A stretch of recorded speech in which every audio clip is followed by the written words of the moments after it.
आज का हमारा जो टॉपिक है वो है लंग वॉल्यूम एंड कैपेसिटीज। ठीक है, जितनी भी लंग वॉल्यूम्स है या कैपेसिटीज हैं उनके बारे में हम डिस्कस करने वाले हैं। तो चलिए स्टार्ट करते हैं लंग वॉल्यूम्स एंड कैपेसिटीज से। ठीक है, सबसे पहला टाइडल वॉल्यूम। टाइडल वॉल्यूम क्या होता है?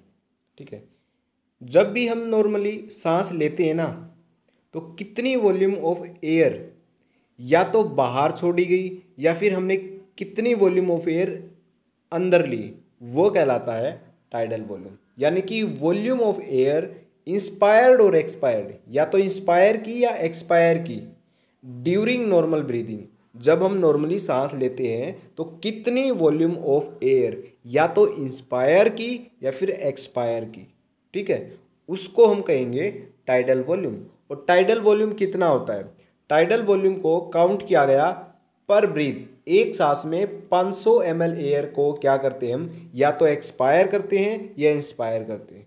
तो जो टाइडल वॉल्यूम है पर ब्रीथ वो है 500 ml, यानी कि एक सांस में 500 ml टाइडल वॉल्यूम काउंट की गई है। अब हमारा जो ब्रीदिंग रेट है, यानी कि हम एक मिनट में कितनी बार सांस लेते हैं, वो होता है 12 से 16 मिनट। तो 12 से 16 मिनट को अगर इससे मल्टीप्लाई कर देंगे हम तो क्या आ जाएगा? टाइडल वॉल्यूम मिनट्स के अंदर आ जाएगी। ठीक है, एक सांस के अंदर 500 ml है, यानी कि एक ब्रीद में 500 ml टाइडल वॉल्यूम है। तो हम एक मिनट में कितनी बार सांस लेते हैं? 12 से 16 बार। तो 12 को 500 से मल्टीप्लाई करो तो कितना आ जाएगी? वो टाइडल वॉल्यूम आ जाएगी पर मिनट। यानी कि टाइडल वॉल्यूम अगर मिनट के अंदर काउंट करें तो ये होगा 6000 से 8000 ml पर minute. This is a tidal volume. Tidal volume मतलब क्या? वॉल्यूम ऑफ एयर इंस्पायर्ड और एक्सपायर्ड ड्यूरिंग नॉर्मल ब्रीदिंग। क्या आपको समझ में आया कि टाइडल वॉल्यूम क्या होती है? ठीक है, ये होता है एडल्ट के अंदर। अब इन्फेंट्स के अंदर कितनी है? इनफैक्ट के अंदर, यानी कि छोटे बच्चों के अंदर जो ब्रीदिंग रेट है वो 44 पर मिनट होती है। अब 44 को मल्टीप्लाई करोगे 500 से तो इन्फेंट्स के अंदर पर मिनट कितनी टाइडल वॉल्यूम है वो निकल के आ जाएगी। ठीक है, अब आपको एग्जाम के अंदर क्या लिखना है? एग्जाम के अंदर ना आपको ये जो तीन चीज़ मैंने अभी बताई है ना, ये तीन चीज़ ये आपको नहीं लिखनी है। आपको सिर्फ एग्जाम में पूछेगा कि लंग वॉल्यूम एंड कैपेसिटीज के बारे में डिटेल में लिखो। ठीक है, तो डिटेल में आपको लिखना है। सबसे पहला पॉइंट लिखोगे, सबसे पहली जो वॉल्यूम है वो होगी टाइडल वॉल्यूम। तो उसमें लिखोगे कि वॉल्यूम ऑफ एयर इंस्पायर्ड और एक्सपायर्ड ड्यूरिंग नॉर्मल ब्रीदिंग। फिर आप नेक्स्ट लाइन में लिखोगे कि जो टाइडल वॉल्यूम है वो होती है 6000 से 8000 ml पर मिनट। ये केवल आपको समझाने के लिए मैंने इतना बताया है। ठीक है, तो आई होप आपको अच्छे से समझ में आया होगा टाइडल वॉल्यूम। ये जो वॉल्यूम और कैपेसिटीज हैं, कुछ तो वॉल्यूम है कुछ कैपेसिटीज है, तो टोटल 9 पॉइंट बनेंगे। जो फर्स्ट पॉइंट है वो था टाइडल वॉल्यूम। अब सेकंड देखिए, सेकंड है इंस्पायरेटरी वॉल्यूम, यानी कि शॉर्ट फॉर्म में बोलेंगे IRV। ये क्या होता है? देखिए, वो एयर वॉल्यूम की, सॉरी, वो वॉल्यूम एयर की जो एडिशनल है, यानी कि एडिशनल वॉल्यूम ऑफ एयर जो इनहेल की गई है एक फोर्सफुल इंस्पायरेशन के बाद। ठीक है, देखिए हम क्या करते हैं, हमने क्या किया, सांस को बाहर छोड़ा, यानी कि एक नॉर्मल एक्सपायरेशन किया। ठीक है, उसके बाद कितना एडिशनल वॉल्यूम हम फोर्सफुली इंस्पायर करते हैं, कितना वॉल्यूम एयर का फोर्सफुली इंस्पायर किया जाता है एक नॉर्मल एक्सपायरेशन के बाद, वो होता है इंस्पायरेटरी रिजर्व वॉल्यूम। ठीक है, आप ध्यान से देखिएगा, ध्यान से पढ़िएगा, आपको अच्छे से समझ में आएगा। Additional volume of air inhaled by forceful inspiration, यानी कि जबरदस्ती हमने कितना सांस अंदर लिया और उसमें कितनी एडिशनल वॉल्यूम एयर की हमारे अंदर गई, वो होता है इंस्पायरेटरी रिजर्व वॉल्यूम। ठीक है, उसको बोलते हैं IRV, यानी कि इंस्पायरेटरी रिजर्व वॉल्यूम। और ये IRV है, ये होता कितना है? ये होता है 2500 से 3000 ml पर ब्रीथ। ठीक है, इतना होता है। ओके, अब आगे देखिए, आगे आता है inspiratory capacity. What is inspiratory capacity? Inspiratory capacity क्या होता है कि maximum amount of volume, maximum amount of air that can be inhaled after normal expiration. एक हमने नॉर्मल एक्सपायरेशन किया तो कितनी अमाउंट एयर की हम इनहेल कर सकते हैं। देखिएगा, ध्यान से देखिएगा आप पीछे वाला स्टेप। बिल्कुल स्टार्टिंग में तो क्या था कि वो वॉल्यूम ऑफ एयर जो हम नॉर्मली क्या करते हैं, इंस्पायर करते हैं, ठीक है, नॉर्मली इंस्पायर करते हैं, उसको तो बोलते हैं टाइडल वॉल्यूम। अब नॉर्मली इंस्पायर करने के बाद अगर हम फोर्सफुली और इंस्पायर करें तो कितनी एडिशनल और वॉल्यूम जो हमने इंस्पायर की उसको बोलेंगे IRV, ठीक है। एक तो वो वॉल्यूम जो हमने नॉर्मली इंस्पायर की वो तो है TV, और फिर फोर्सफुली कितनी एडिशनल यानी कि जो बची हुई है नॉर्मल से ज़्यादा वो और कितनी फोर्सफुली इंस्पायर की उसको बोलेंगे IRV, ठीक है। अब नेक्स्ट इसके अंदर बोलता है कि इंस्पायरेटरी, यानी कि हमने बिल्कुल फोर्सफुली सांस ली अंदर की तरफ, अब कितनी वो टोटल अमाउंट, एडिशनल नहीं है, बिल्कुल टोटल अमाउंट, यानी कि टाइडल वॉल्यूम प्लस में IRV वो होता है IC। समझ में आया कि कितनी maximum amount of air that can be inhale, कितनी मैक्सिमम एयर है वो इनहेल की जा सकती है एक नॉर्मल एक्सपायरेशन के बाद, ठीक है। वो होता है TV प्लस में IRV, ठीक है। तो TV प्लस में कितना होता है, IRV होता है। तो this is the IC TV plus में IRV। और अगर TV की वॉल्यूम और IRV की वॉल्यूम दोनों का अगर आप सम करोगे तो आपको मिलेगा 3000 से 3500 ml, ठीक है। तो ये होता है इंस्पायरेटरी कैपेसिटी, ओके। अब मैं दिखाता हूँ आपको, दिस इज द 500 और ये 3000, ठीक है। ये तो है 2500, ये 3000 ml पर ब्रीथ, ये तो होगी IRV। और ये है TV कितनी है 500 ml। अब जो ये TV है ना पर मिनट, ये उसमें नहीं जोड़ना है, ये जोड़ना है। क्यों? क्योंकि देखिए 500 ml पर ब्रीथ, और नेक्स्ट देखिए ये भी ml पर ब्रीथ, और ये देखिए ये भी ml पर ब्रीथ, ठीक है। तो इस 2500 में 500 जोड़ोगे तो कितना बनेगा 3000, और इस 3000 में 500 ऐड करोगे तो कितना बनेगा 3500, तो कितना हो गया 3000 से 3500 ml पर ब्रीथ, ठीक है। तो ये होता है IC यानी कि इंस्पायरेटरी कैपेसिटी, कितनी maximum amount of air inhale की जा सकती है, ठीक है।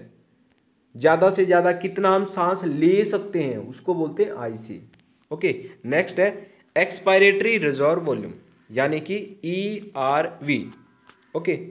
अब देखिए हमने नॉर्मली क्या किया, नॉर्मली सांस को बाहर छोड़ा, ठीक है, नॉर्मली सांस को बाहर छोड़ा, वो तो हो गया TV यानी कि टाइडल वॉल्यूम।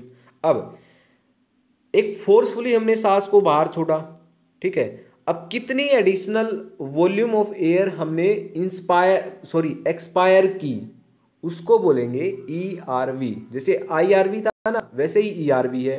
IRV के अंदर तो इंस्पायर था और ERV के अंदर एक्सपायर है, यानी कि सांस को बाहर छोड़ना, राइट। तो additional volume of air exhaled by forceful expiration after normal inspiration, right. ये है ERV। और ERV कितना होता है 1000 से 1100 ml पर ब्रीथ, राइट। ध्यान से आप ये डेफिनेशन पढ़िएगा, आपको बिल्कुल क्लियरली समझ में आ जाएगा, ठीक है। ध्यान से एक बार आप पढ़ोगे ना लेक्चर देखने के बाद तो आपको अच्छे से समझ में ये आ जाएगा, ठीक है। बिल्कुल आसान है, कोई डिफिकल्ट नहीं है। अब एक्सपायरेटरी कैपेसिटी क्या है, अब देखिए जैसे इंस्पायरेटरी कैपेसिटी थी वैसे ही एक्सपायरेटरी कैपेसिटी है, मतलब कि कितनी मैक्सिमम ऑफ अमाउंट हम बाहर छोड़ सकते हैं, एक्सपायर कर सकते हैं। तो maximum amount of air expired after normal inspiration वो होगा TV प्लस में ERV, राइट। जैसे IC क्या था TV प्लस में IRV, वैसे ही EC क्या है TV प्लस में ERV। यहाँ पे सिर्फ इंस्पायर और एक्सपायर का फर्क है, बाकी सेम है, ठीक है। तो ये होता है 1500 से 1600 ml पर ब्रीथ, राइट। तो ये होता है ERV। नेक्स्ट देखिएगा residual volume. What is residual volume? Residual यानी कि RV, रेजिडुअल यानी कि रिमेनिंग, रेजिडुअल वर्ड का मतलब क्या होता है, रिमेनिंग। तो कितनी वॉल्यूम ऑफ एयर रह सकती है किसी भी लंग्स के अंदर एक फोर्सफुल एक्सपायरेशन के बाद। ठीक है, हमने फोर्सफुली सांस छोड़ी, बिल्कुल बाहर एक्सपायर किया, बिल्कुल फोर्सफुली। ठीक है, अब कितनी वॉल्यूम ऑफ एयर एक फोर्सफुल एक्सपायरेशन के बाद भी लंग्स के अंदर बच गई, उसको बोलते हैं रेजिडुअल वॉल्यूम। राइट, तो रेजिडुअल वॉल्यूम क्या होगा, volume of air remaining in the lungs even after forceful expiration. Forceful expiration के बाद कितनी वॉल्यूम ऑफ एयर लंग्स के अंदर बच गई, उसको बोलते हैं रेजिडुअल वॉल्यूम। और ये होता है RV, यानी कि 1100 से 1200 ml पर ब्रीथ, यानी कि इतनी वॉल्यूम ऑफ एयर क्या है, वो फोर्सफुल एक्सपायरेशन के बाद भी लंग्स के अंदर बच जाती है। इसको बोलते हैं रेजिडुअल वॉल्यूम। रेजिडुअल का मतलब ही रिमेनिंग होता है, और रिमेनिंग वर्ड से ही आपको दिमाग में आ जाएगा कि कितनी वॉल्यूम ऑफ एयर बच गई लंग्स के अंदर एक फोर्सफुल एक्सपायरेशन के बाद। राइट, तो ये था रेजिडुअल वॉल्यूम। नेक्स्ट देखिए, फंक्शनल रेजिडुअल कैपेसिटी, यानी कि FRC, इसको शॉर्ट फॉर्म में FRC बोलेंगे। ठीक है, अब देखिए, volume of air remaining in the lungs after normal expiration. एक नॉर्मली एक्सपायरेशन के बाद कितनी वॉल्यूम ऑफ एयर लंग्स के अंदर बच गई, वो है FRC। पीछे मैंने क्या बताया था, पीछे रेजिडुअल वॉल्यूम के अंदर था फोर्सफुल एक्सपायरेशन के बाद कितनी वॉल्यूम ऑफ एयर बची, वो था क्या, रेजिडुअल वॉल्यूम। लेकिन इसमें क्या है, नॉर्मल एक्सपायरेशन के बाद, नॉर्मली हमने सांस को छोड़ा, बाहर छोड़ा, और फिर कितनी वॉल्यूम ऑफ एयर लंग्स के अंदर बची, उसको बोलेंगे FRC। तो यहाँ पे सिर्फ और सिर्फ किसका फर्क है, यहाँ पे नॉर्मल एक्सपायरेशन आएगा, रेजिडुअल वॉल्यूम में फोर्सफुल एक्सपायरेशन आएगा, बाकी डेफिनेशन बिल्कुल सेम है। राइट, तो आपको क्या लिखना है कि volume of air remaining in the lungs after normal expiration. और ये FRC क्या होता है, ये होता है RV प्लस में ERV। ठीक है, तो FRC क्या है, 2100 से 2300 ml पर ब्रीथ, ये आएगा। ठीक है, तो ये है functional residual volume.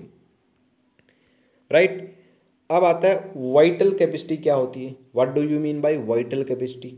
Vital capacity क्या होती है कि maximum volume of air that can be inspired after forceful expiration. एक फोर्सफुल एक्सपायरेशन के बाद कितनी वॉल्यूम ऑफ एयर, कितनी maximum volume of air inspire की जा सकती है, यानी कि एक फोर्सफुल एक्सपायरेशन के बाद कितनी वॉल्यूम ऑफ एयर ली जा सकती है, उसको बोलते हैं वाइटल कैपेसिटी। ये हो गया इसकी एक डेफिनेशन। अब इसका उल्टा कर दो, कितनी मैक्सिमम, यानी कि मैक्सिमम वॉल्यूम ऑफ एयर वो एक्सपायर की जा सकती है एक फोर्सफुल इंस्पायरेशन के दौरान। ठीक है, दोनों, ये दोनों डेफिनेशन सेम है, एक दूसरे की क्या है, रिवर्स है। ठीक है, दोनों है डेफिनेशन किसकी, वाइटल कैपेसिटी की, यानी कि maximum volume of air that can be inspired after forceful expiration, right, and maximum volume of air that can be expired after forceful inspiration.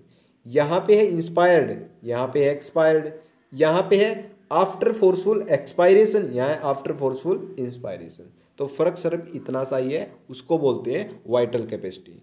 कितनी maximum volume of air inspire की जा सकती है एक forceful expiration के बाद, या फिर आप कह सकते हो कि कितनी मैक्सिमम वॉल्यूम एयर की एक्सपायर की जा सकती है फोर्सफुल इंस्पायरेशन के बाद।